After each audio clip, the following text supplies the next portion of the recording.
По расчетам экспертов, к 30-м году состоится война. Такой есть риск. Об этом наши даже оборонном ведомстве есть такие прогнозы. Без учета мировых экспертных мнений.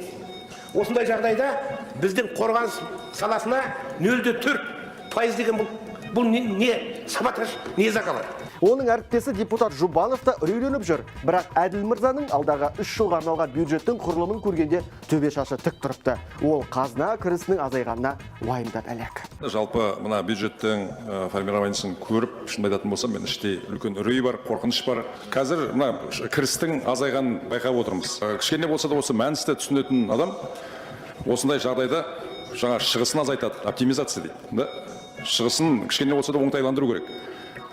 Енді болашақта жаңағы дұрыс болу үшін оны кірісін көбейтудің жолын